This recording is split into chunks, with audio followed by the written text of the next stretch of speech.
Aralan po natin ngayon sa gabing ito ay patungkol sa the heart of a godly father. Yan. Anong ibig po sabihin po doon ng ating title? Ang puso ng isang makadiyos na ama. No. Kung iisipin po natin, paano ba sa buhay natin ngayon ang pagiging isang ama? Ano pa?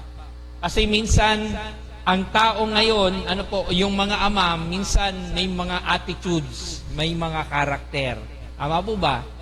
Kaya minsan yung mga anak, nagiging rebellion dahil din sa kanilang pag-uugali. Pero, paano ba?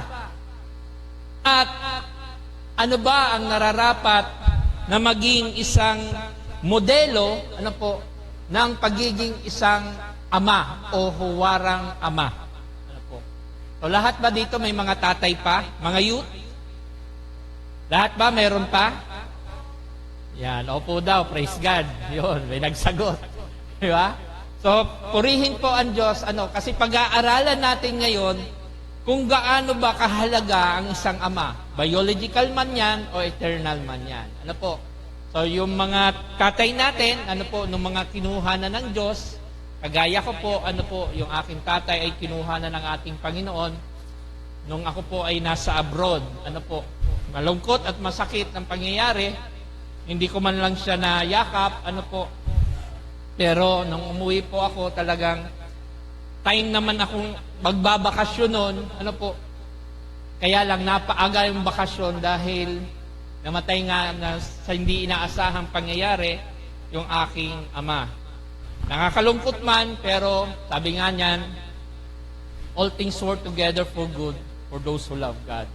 May mga purpose po ang Panginoon kung bakit kailangan tanggapin na maluwag sa ating puso. Kasi dadating din tayo sa mga ganong pangyayari. Yon, sige po. Tayo po ay magpapatuloy na. The heart of a godly father. Doon sa ating binasa, kanina, in 1 Thessalonians chapter 2, verse 11 and 12, basahin ko po muli, in English version, for you know how, like a father with his children, we exhorted each one of you and encourage you and charge you to walk in a manner worthy of God, who calls you into His own kingdom and glory. Sabi po dito sa Tagalog, tulad ng alam ninyo, kami naging parang ama sa bawat isa sa inyo. Pinayuhan namin kayo, pinalakas namin ang inyong loob, at inatasan na mamuhay ng kalugod-lugod sa paningin ng Diyos na tumawag sa inyo upang mapabilang sa kanyang kaharian at kaluwalhatian. Itong si Paul, ito po ay kwento, sulat ni Paul para sa mga Thessalonica, Thessalonians, dahil ang gusto ng mga Thessalonians, makita nila yung kung papaano yung kanilang paglalakad, sa Panginoon, ay kung paano ba maging isa sa mabuting tagasunod. Kaya sinabi ni Paul, sabi niya dito, tulad ng alam ninyo, kami naging parang ama sa bawat isa sa inyo. Binibilinan ni Paul ang mga Thessalonians, at pinapayuhan niya na pinalakas namin ang inyong loob at inatasan na mamuhay na kalugod-lugod sa paningin ng Diyos na tumawag sa inyo upang mapabilang sa kanyang kaharian at kaluwalhatian. So makikita po natin dito kung paano dapat ang isang ama ay maging isang huwaran at matuwid sa kanyang nasasakupan. So point number 1, the father he leads by example. Marami sa mga ama ngayon, ang hindi marunong sa ganito. Kaya minsan nakakalungkot, isipin, kung bakit nagiging broken family at nagiging wasak ang pamilya dahil hindi marunong mag-lead by example ang tinatawag nating haligi ng tahanan.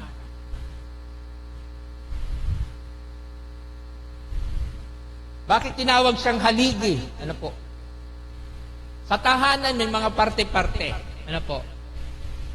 Ang ilaw ay ang mga ina. At ang haligi ay ang mga ama.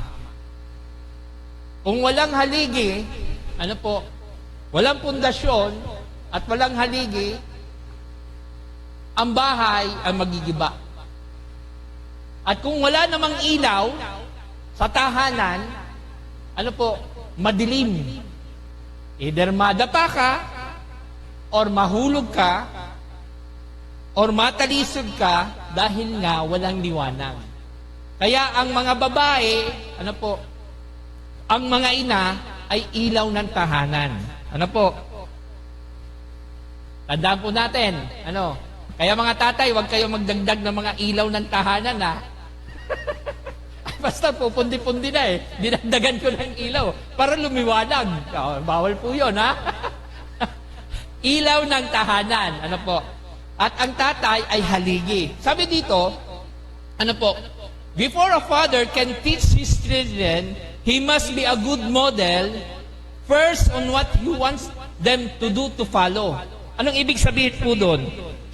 Para turuan niya yung kanyang mga anak, maging sa pamilya, kailangan maging isa siyang mabuting modelo first. Diba? Kasi paano ka ire-respeto ng iyong mga anak kung hindi ka naman respeto. Tama ba? Yan. Kasi kung hindi ka respeto, paano maibibigay sa iyo o masusuklian sa iyo yung mga bagay na pagrespeto? Kasi kung hindi mo binibigyan ng diin yung lead by example, walang mangyayari.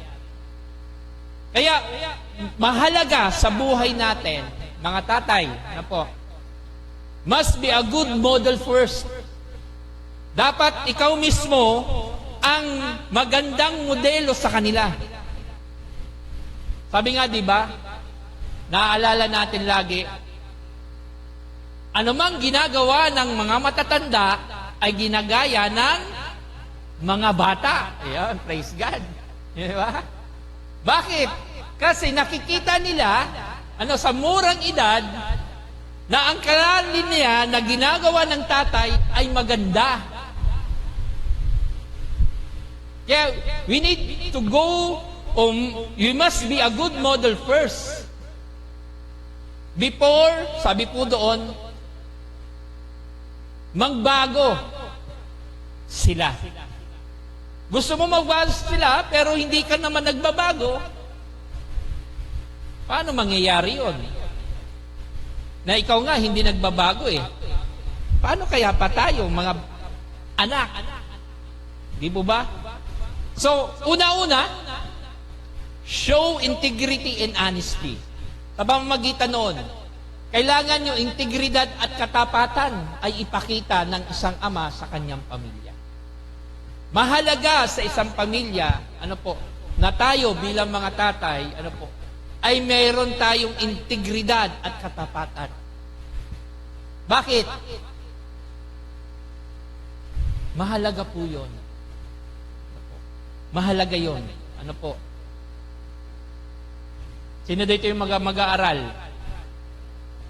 Yan. Sino yung mag-aaral dito? Yan. May integridad ba kayo? Tapat ba kayo? Honest kayo? Yung hindi kayo nangungopya sa panahon ng pagsusulit? Di ba? Na kahit nandyan yung mga teacher, tumitingin, lumilibot-libot, walang sheet of paper na nakasulat doon at tinatago kung saan-saan. Honesty, integrity. Napra-practice kaya? Di ba? So doon pa lamang mapapakita natin kung gaano tayo dapat maging katapat o maging honest. Ano po? Ganoon din, sa ating paglilingkod sa Diyos, paano natin pinapakita sa ating Ama na nasa langit yung buhay natin na tayo ay tapat sa Panginoon. Yung sinasabi natin, yung ating integridad as well. Paano tayo nagiging isang matatag na isang Kristiyano?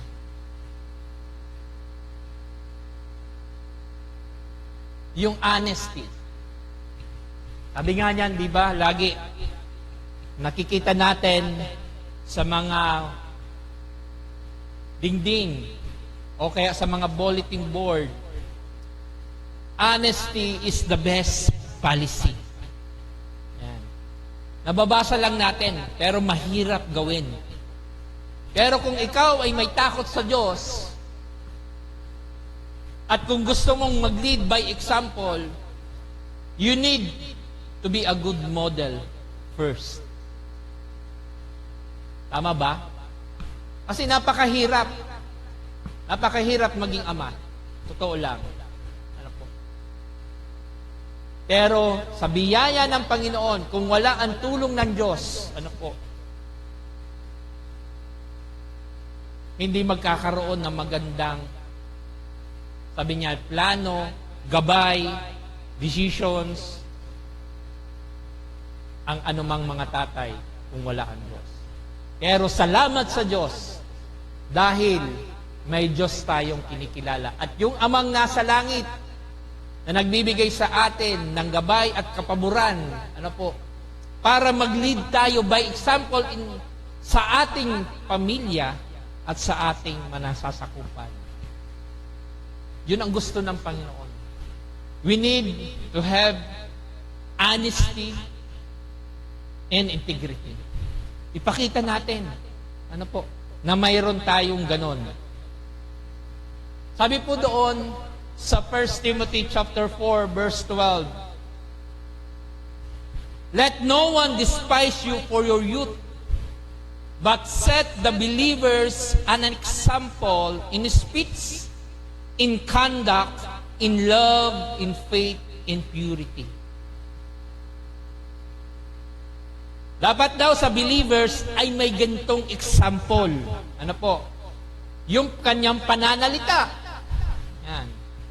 Hindi dapat lumalabas sa kanyang mga bibig yung mga puto kutsinta. Yan. Dapat maging isa siyang magandang halimbawa. Kasi pag narinig yan ng mga apo, gagayahin yan. Bakit? Parang magiging habit nila. Ay, si lolo nga, nagaganito. Si tatay nga, nagaganyan. Bawal yun. We need to be a good model first. In conduct, paano ba natin tinutuwid ng maayos yung ating sarili? Paano ba natin tinutuwid yung ating mga anak?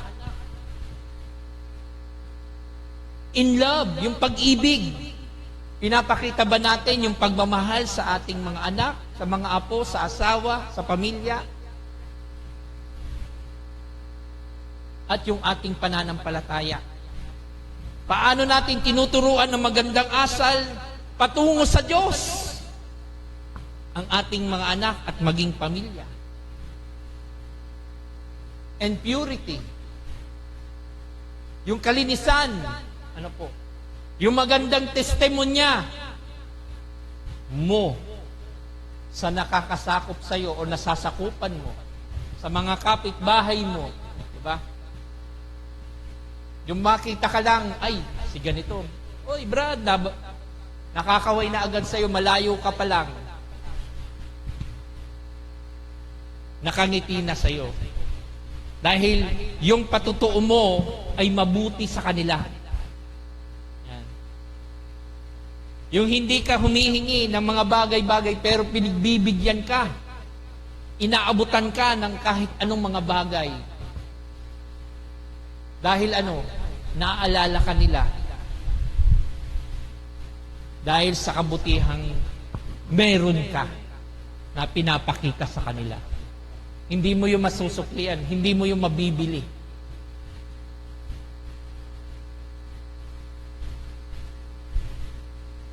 Ano po?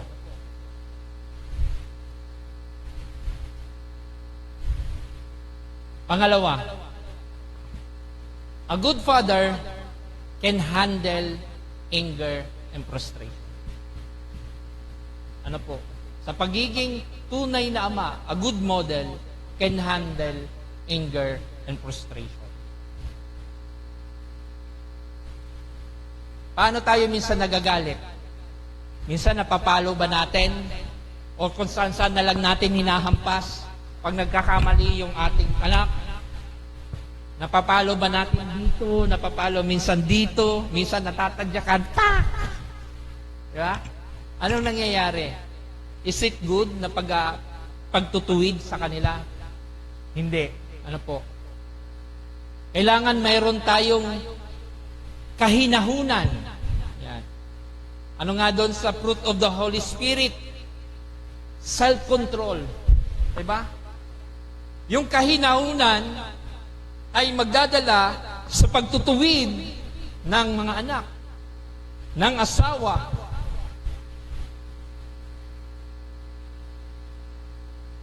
Dahil sa isang ama, makita ng mga anak na mayroon kang pagkakaroon ng paghihinahon, pagsi-self-control, pagtitigil sa sarili. Yung frustration, napakahirap. Pero kailangan mo siya dahil gusto kong ma-attain yung good and right model to the family. Tingnan niyo po ang ating Diyos Ama. Even though siya kahit tinukso siya ng kaaway, alam niyo po yun, nung nagpapasting siya,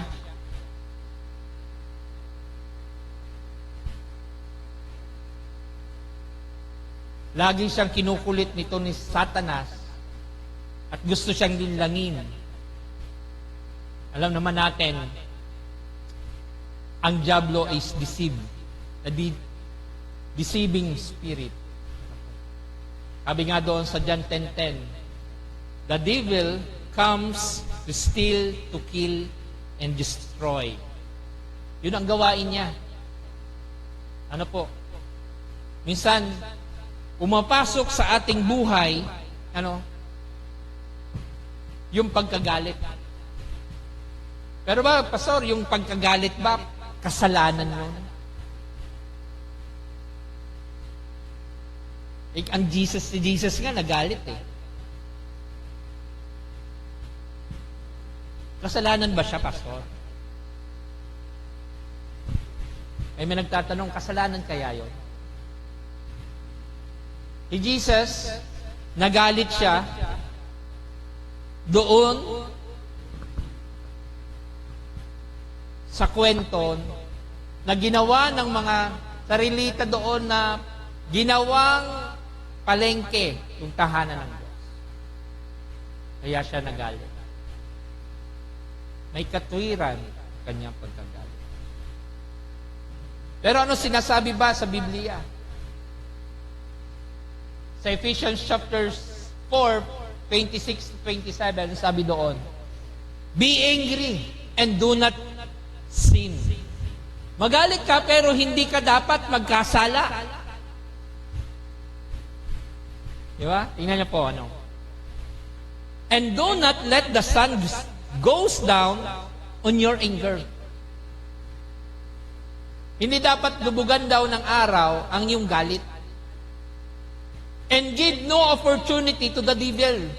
Huwag mong bibigyan ng puwang ang diablo doon sa iyong pagkagalit. Kasi nga, deceiving spirit siya. Nandideceive siya ng tao. Kaya pag nararamdaman mo, nagagalit ka na, tumalikod ka na agad, manalangin ka na agad. Kasi hindi mo mapipigil yan. Sabi doon, be angry, but do not sin. It's allowed, magalit, pero dapat huwag kang magkasala. Hindi mo ba? Tingnan nyo mo sa mga Facebook, ano po? Road rage. Nakikita natin kung minsan, ano po? Minsan lumalabas ng baril. Sa trapiko lamang yun, ha? Yung init ng ulo, dahil nagkakagit-gitan sa kalsada, at hindi nagkakaroon ng bigayan, nagigit-git yung isa, iinit na ang ulo.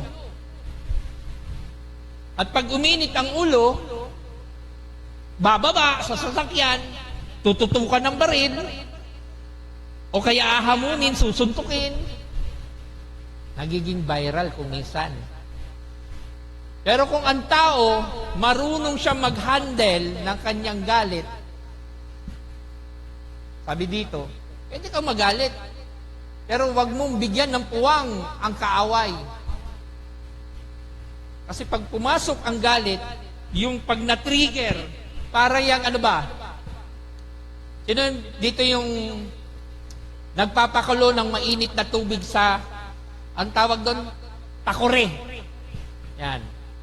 Pag ang takore, ano po, yung may sumisipol pa, ano po, lagyan mo ng tubig, buksan mo yung kalan, painitin mo ng painitin hanggang maabot yung sobrang init, hanggang kumulo yung tubig, at sisipol yung, ano, kardero, at doon, minsan nagbo-burst, sumasabog. Ganon din ang tao. Ano po? Kung hindi natin makontrol yung init natin, yung ego natin, yung pride natin, magkakaroon tayo ng problema. Yung sinasabi dito, yung opportunity to the devil, papasok sa iyo yan. At doon minsan gagamitin mo na yung baril mo, o kaya kung anong mga matatalas na bagay, o kaya kung may tubo ka, manghahampas ka na ng kapwa mo tao. At pag nangyari na yun, ahabulin ka ng batas, iiyak-iyak ka, pero nagawa mo na. At magsusisi ka sa huli. Yun ang masakit. Kasi inudyukan ka na ng kaaway. Dahil pinapasok mo. Binigyan mo ng opportunity yung kaaway. Diba? So, Father, kailangan marunong tayong mag-handle ng ating galit. And next, Father, kailangan din matuto tayo kung paano natin itrato ng may, sabi doon, pagrespeto at pagking mabuti. Yung kindness. Yan. Sabi doon, kung araw-araw nating ginagawa yung pagiging mabuti at pagiging isang respetado, ano po, lalong-lalo na sa ating mga anak at maging sa komunidad, magiging isa tayong magandang halimbawa sa buhay natin. Dahil sa ating Panginoon.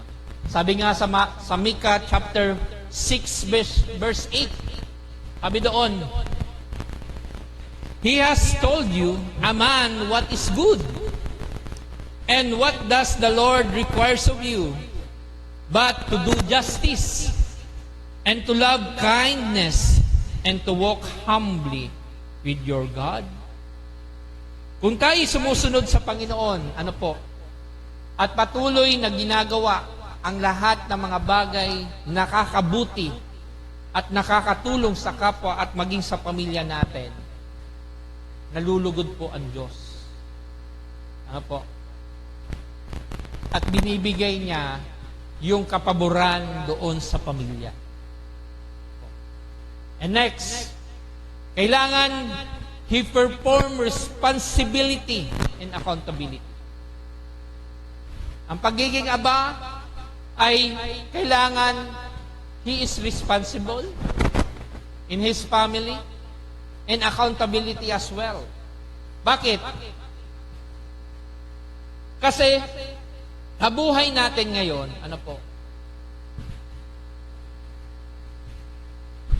alam natin, na kuminsan pag nagka-problema sa loob ng pamilya, minsan nag-iiwan.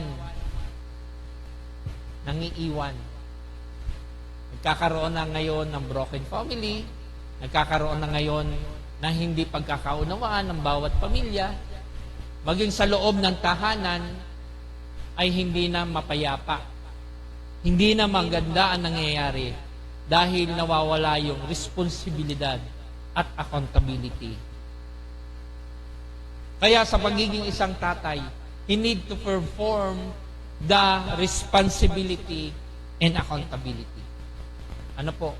Bakit? Yung pananagutan, tulad po yan ng isang pagkakamali, kung isipin natin, pag ikaw ay nagkamali, kailangan mong sabihin natin yung katotohanan para mayroon kapayapaan doon sa loob ng tahanan. Walang ama na perfecto, tandaan po natin. Sinisikap lamang niya na maging perfecto siya sa tulong at awa ng Panginoon. Nagkakamali din ang ama. Kaya kuminsan, kailangan nating mga anak unawain ang ating mga ama. Bakit? Yung sakripisyo na ginagawa nila para tayo po ay mapakain, maibigay ang anumang hilig natin at yung pangangailangan ng pamilya ay maibigay. Yung responsibility nila ay mabigat, lalong-lalo na sa pamilya. Ang maging accountability din sila. Diba? Bakit? Sa bawat pamilya, membro, anak man yan, asawa man yan, pag nasa loob ng tahanan, mawala ang isa man yan at hindi pa umuuwi yan, alalang-alala yan. Bakit? Kasi meron siyang responsibility to protect his family. And meron din siyang accountability kung anong mangyari doon sa kanyang pamilya. Diba? Kanina, nag-uusap-usap nga kami kanina ng mga PDM regarding dito sa responsibility and accountability. Na mayroon isang tatay na kung gaano niya itinatrato yung kanyang anak.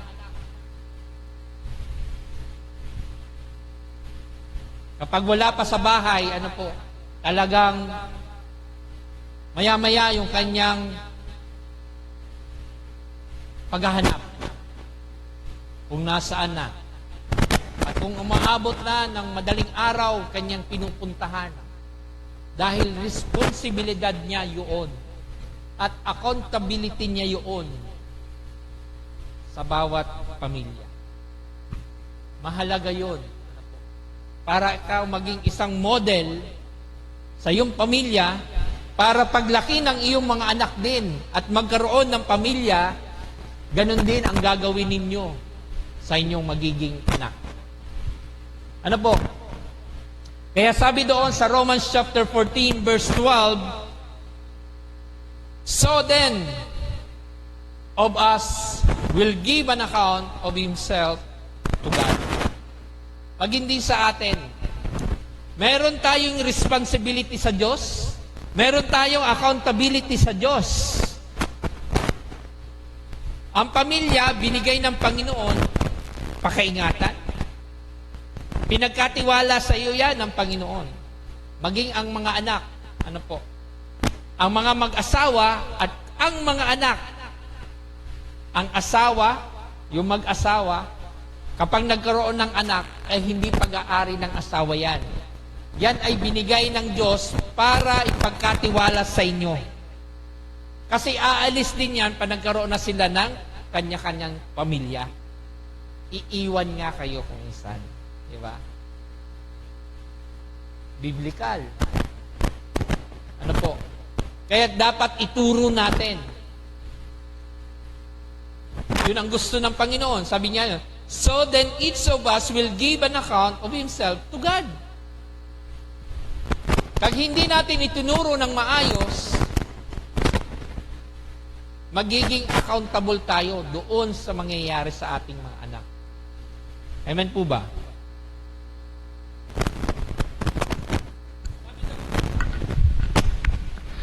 Sabi doon sa 6:4, Father, do not exasperate your children, instead, bring them up in the training of instruction of the Lord.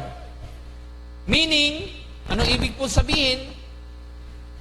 Kailangan na ang mga tatay ay balasihin ang kanilang pagdidisiplina at yung pagtuturo na mayroong pagpapanihinuhod or pasensya. Ano po? Pag-ibig na nagpapakita ng biyaya, nagmumula sa Diyos para sa kanyang mga anak. Tingnan niyo po ano. Kaya doon sa Titus chapter 2 verse 7, sabi niya, in everything, set them an example by doing what is good. Ano ba yung mabubuting gawa? O mabubuting example na ipapakita mo sa pamilya mo? A father is a primary tool, sabi po doon, example, na ibig sabihin, na kailangan makita niya sa buhay, ano po, ng kanyang pamilya, yung kanyang behavior, paano pa siya kumikilos, dapat ipakita niya yung kanyang katapatan, yung kanyang kabutihan sa lahat ng sitwasyon sa loob ng pamilya. Kasi minsan sa isang sitwasyon sa bahay, biglang bumabago yung mood. Ano po? Depende sa sitwasyon. Kaya nga mayroong smiley, may anger, may moody, at marami pang iba. Ano po? So, kailangan, number 2, kailangan marunong siyang, sabi doon, mag-encourage. Give a word of wisdom. Sa anong pamamaraan? Yon. Kailangan, dahil maraming nararanasan ang pamilya, ano po? Failure and defeat. During failure and defeat. Kailangan magkaroon siya ng sinasabi nating encouragement. Marunong siya dapat. Meron siyang word of wisdom na galing sa Panginoon. Kasi, he need to lead by example.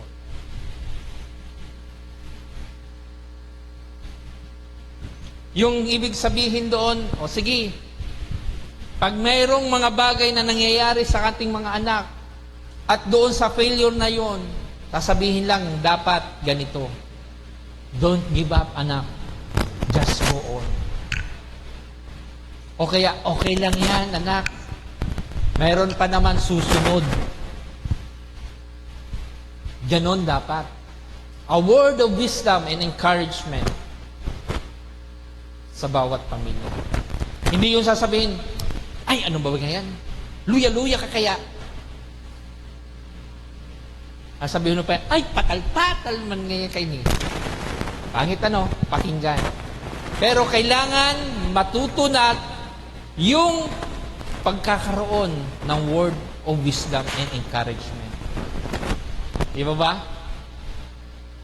Ano pa? Sa panahon, natatakot. Nung humaharap siya sa takot. Kasi minsan ang ating mga anak, minsan takot yan. Pero paano natin ididil sila sa ganong sitwasyon na haharapin nila? Ano po?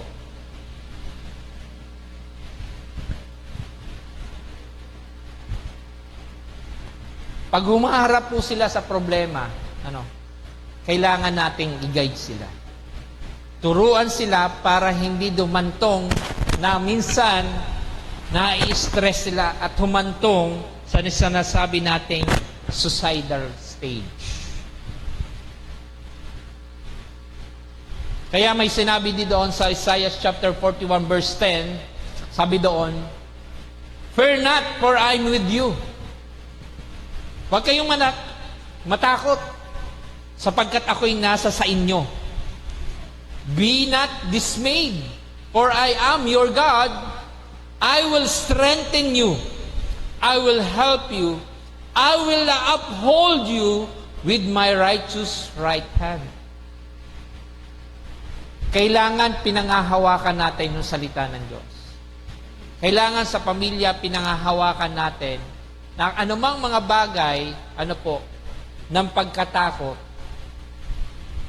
ay mayroon dapat tayo tinatawag natin pinangahawakan na salita ng Diyos.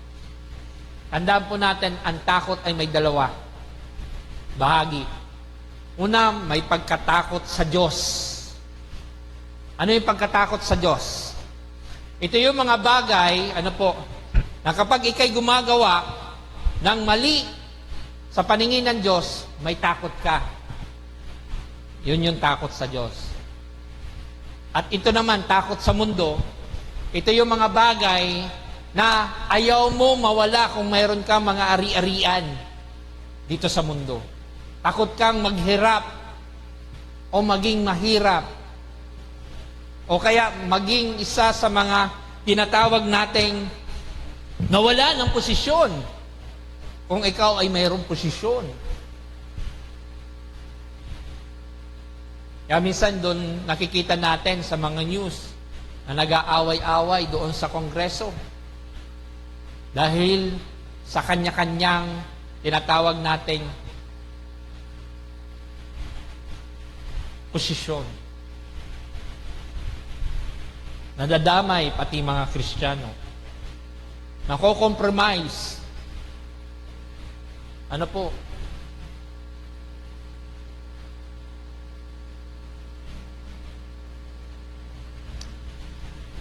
Bad habits.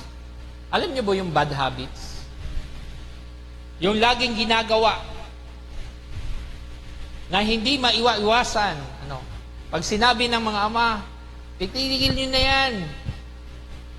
Yung pahugasin ka lang ng plato, ang dami pang rason. Mamaya na lang, mamaya, wait, daddy, wait, mommy, wait. Diba?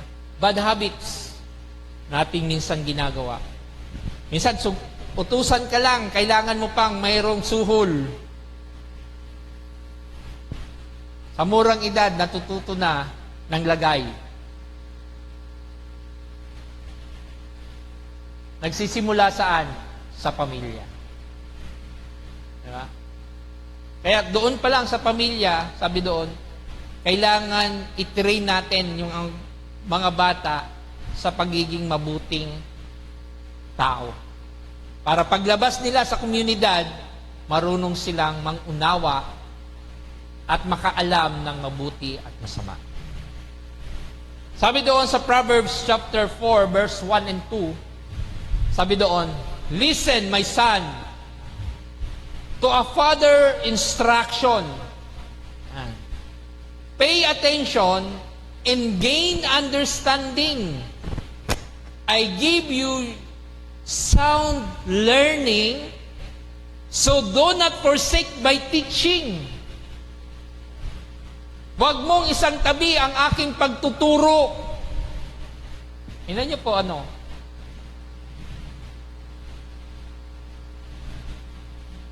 And pay attention para ikaw ay mag-gain ng ang pagkaunawa. Pag hindi natin ginawa yun, hindi natin malalaman ang mga bagay-bagay sa buhay. Ay, yung palang ginagawa ko mali. ay yung palang ginagawa ko ay yung tinuro ng aking ama.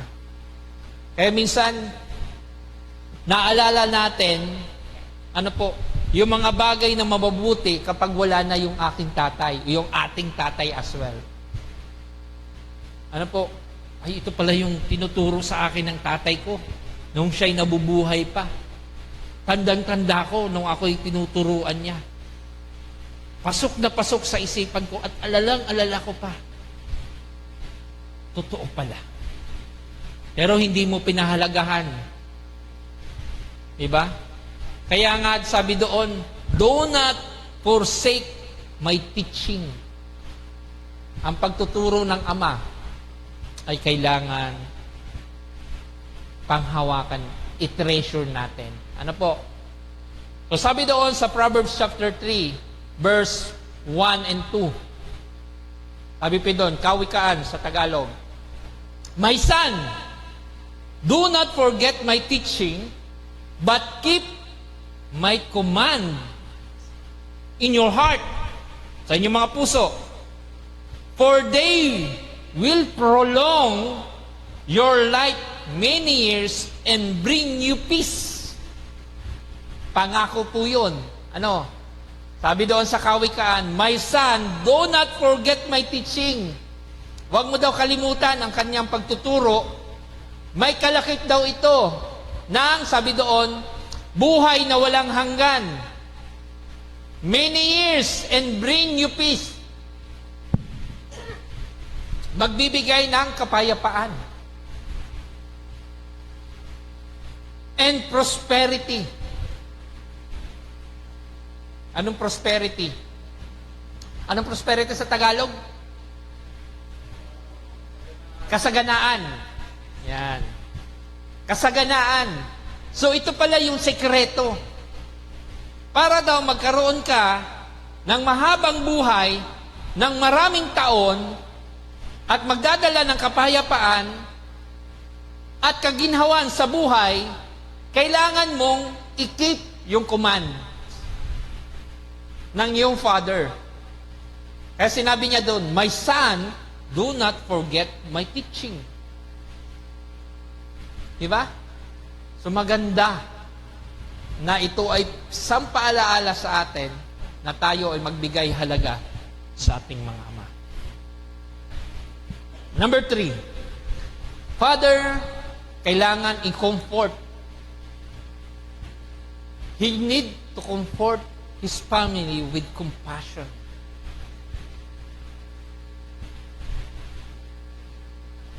He need to values to listen before speaking. Anong ibig sabihin po dito? Ang mga tatay, nakikinig yan. Sa anumang inyong sasabihin. Ng mga anak at maging asawa na po. Before he speak.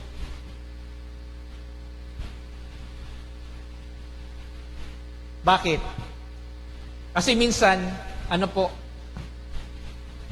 nagkakaroon sila minsan ng tinatawag po natin ng realization ng buhay. Kapag minsan nakikinig sila sa anumang ating sinasambit. Kaya kung minsan ang ating mga anak lumalapit sa tatay o ang asawa lumalapit sa tatay, bakit? Sila ang head ng family. Ang authority ay laging sa ama. Una sa Diyos, sa simbahan, at sa family, ama.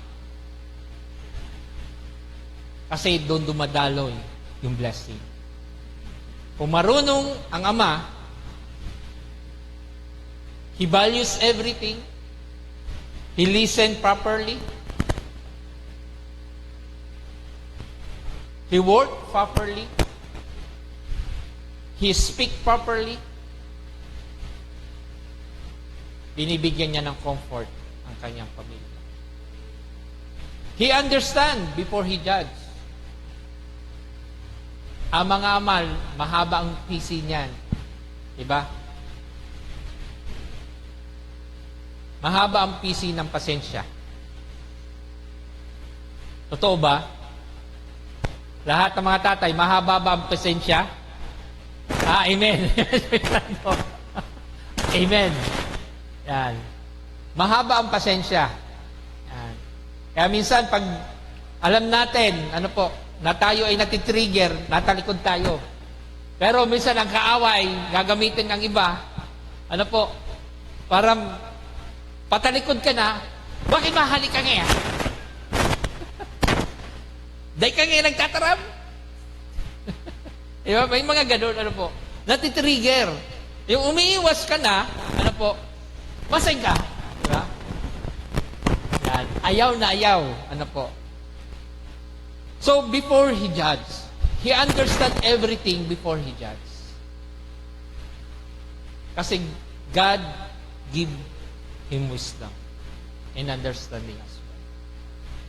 Kaya gusto ng mga tatay, ma-comfort ang family. Magkaroon ng compassion. He support before he criticize. Anong ibig sabihin po noon? Alam niya kung anong kailangan ng pamilya. At sasabihin niya kung ano ang hindi karapat-dapat na gawin.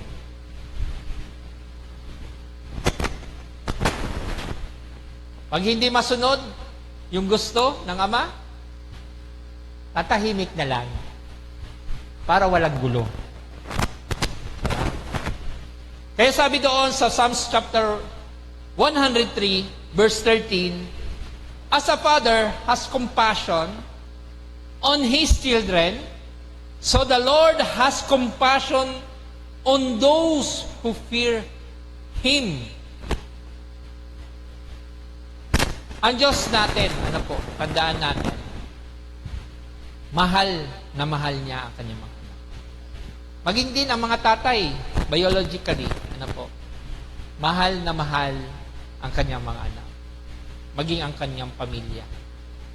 Walang sino man sa mundong ito na gusto ay kaguluhan sa pamilya.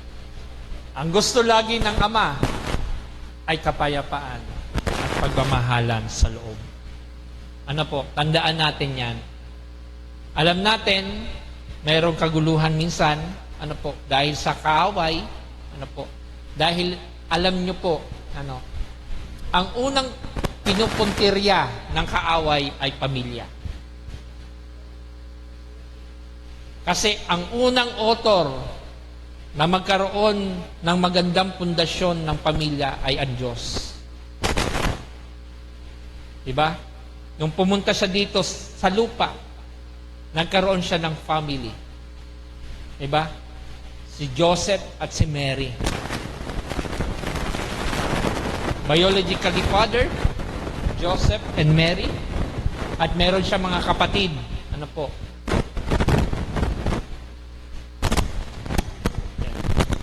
So, kung ayusin po natin, yung buhay natin, sa pag-support sa pamilya natin, before we criticize something, lagi nating iisipin muna. Makakabuti ba to sa aking pamilya o makakasama? Tandaan po natin yon. Kaya sabi doon sa Luke chapter 15 verse 20, but while he was still a long way off, his father saw him and he was filled with compassion for him. Ito po yung kwento ng alibughang anak.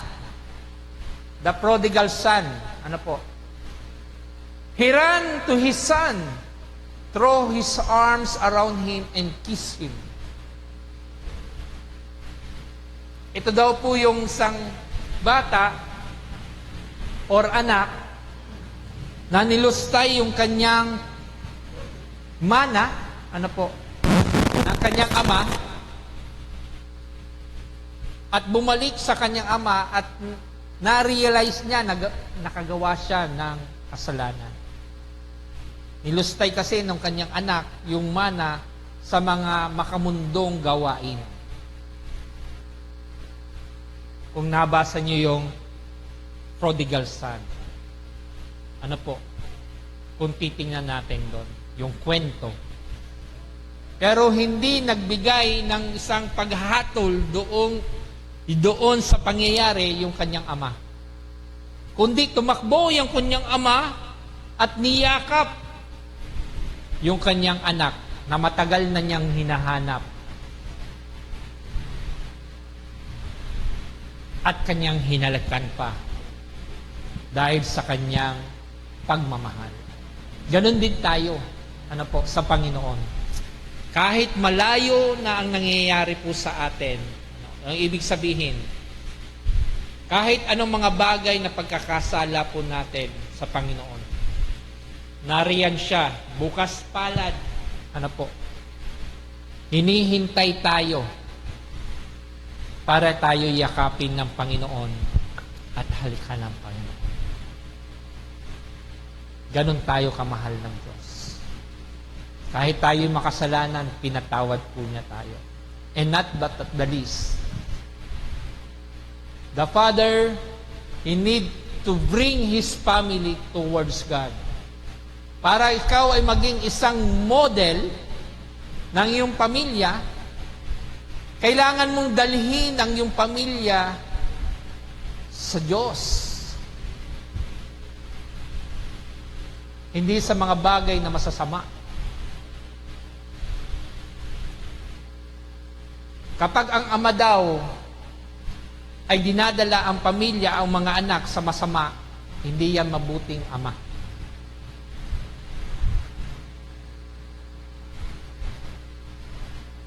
So, ano dapat gawin para madala mo ang iyong pamilya sa Diyos? Kailangan na ang Diyos ang siyang maging sentro ng inyong tahanan. Para makita na kayo ay isang magandang halimbawang pamilya.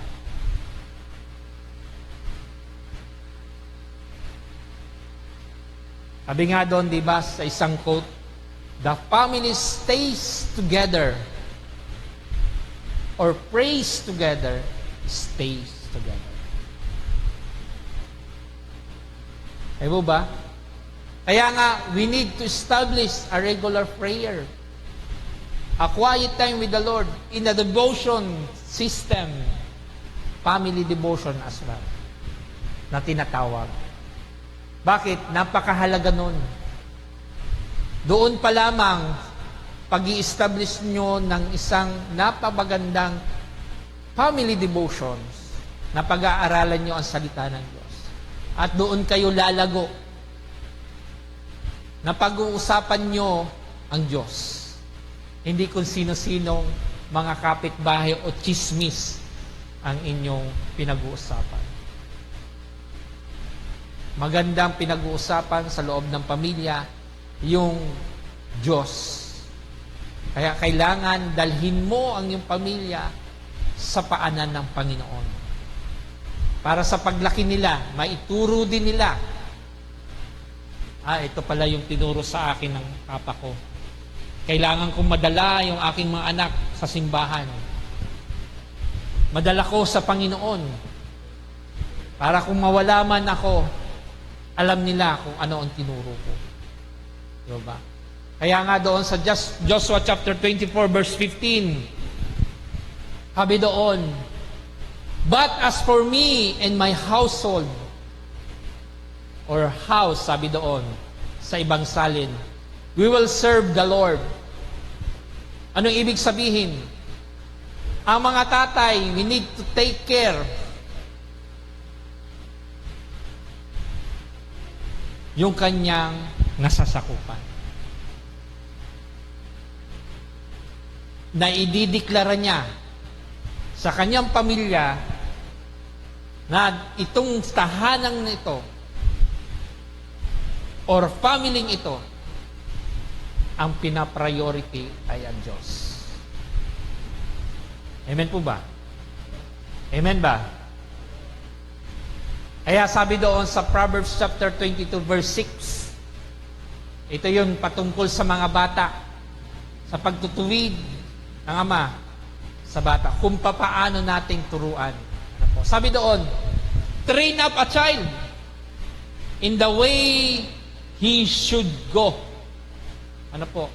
And when he is old, he will not depart from it.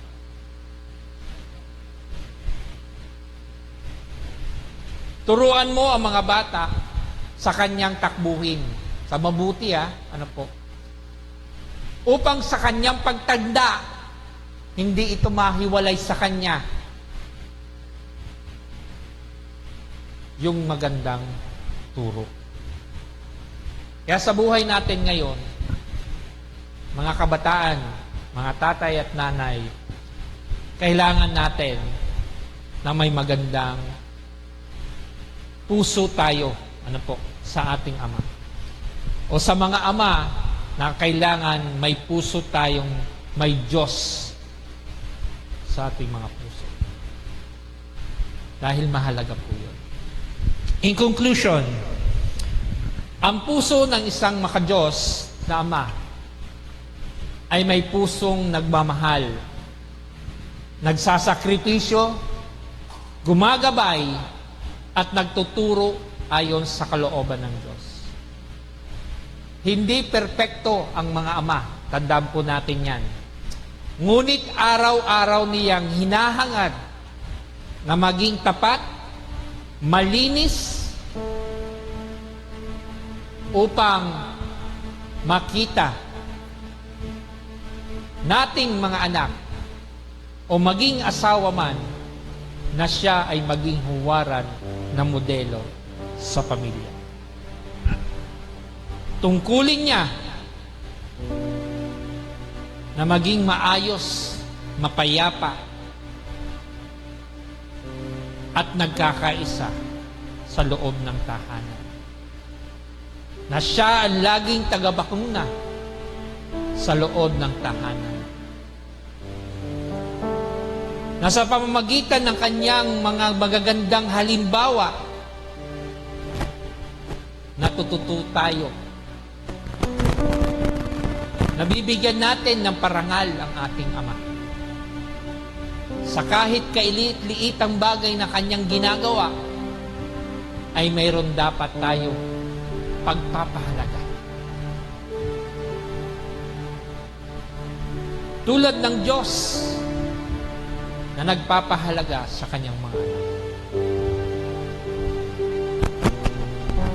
Sa pamamagitan ng pagsunod, sa pamamagitan ng pagmamahal, sa pamamagitan ng paggalang.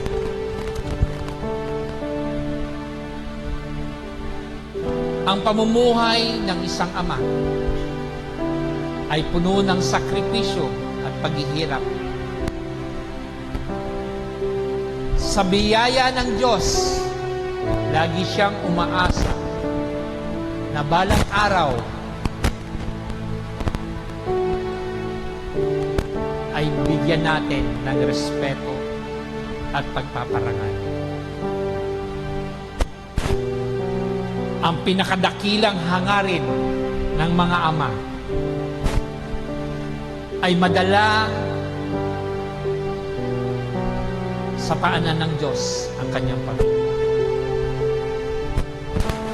Upang magtagumpay sa buhay, hindi lamang sa kanyang nasasakupan, at maging sa mga buhay ng mga darating. Ang buhay ng paglakad sa Diyos na kasama ang Panginoon ay may kaagipan na tagumpay at pagpapala.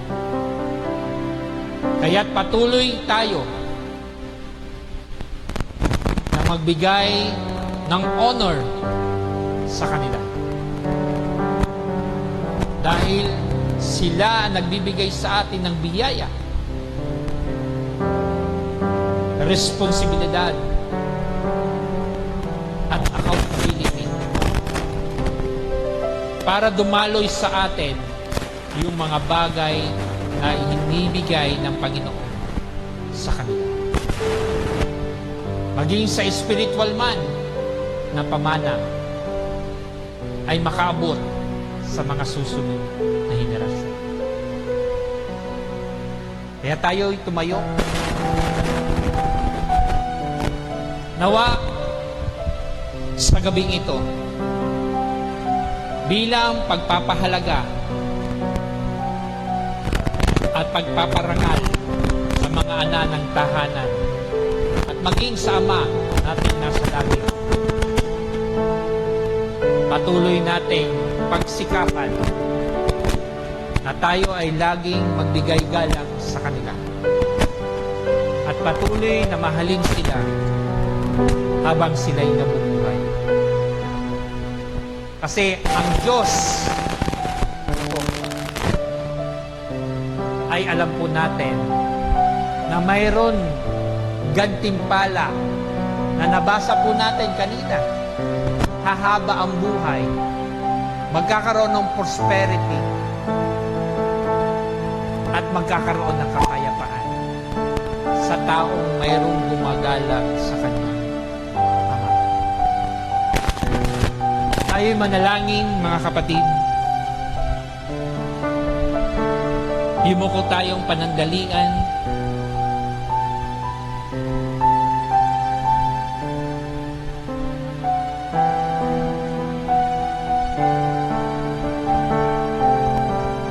Ama naming mapagmahal, maraming salamat po sa inyong dakilang pag-ibig at katapatan sa aming mga buhay. Salamat sa aming mga ama na narito, na iyong tinalaga upang maging gabay namin, tagapagtanggol po namin, at mga huwaran sa bawat kanilang pamilya. Panginoon, dalangin po namin na patuloy ninyong hubugin ang mga puso ng mga ama na narito ngayon at maging sa mga nakikinig at nanunood sa gabing ito. Na ang bawat puso ng bawat ama ay may puso ng makadiyos na mapagmahal, matapat at mapagkumbaba. Binyan niyo po sila, Panginoon, ng karunungan at tamang pagdidesisyon, maging lakas sa gitna ng mga pagsubok, at pananampalatayang manatiling matatag sa mga iyon. Tulungan niyo po sila lagi, Ama, na pangunahan ang kanilang mga pamilya sa pag-ibig at pagsunod sa iyong mga salita. Naway makita ng kanilang mga anak at mahal sa buhay ang mga mabubuting halimbawa na tulad ni Kristo ay madala sa kanilang pamilya. At may sa pamuhay, pagpalain niyo po ang kanilang mga gawain at patuloy na laging pakaingatan. At gamitin mo po sila, Panginoon, upang maging isang modelo ng kanyang tahanan. Salamat po sa mga ama na narito at nagbibigay pugay po kami, Panginoon, sa sakripisyong ginagawa po nila para sa kanilang pamilya. Maraming salamat po, Panginoon.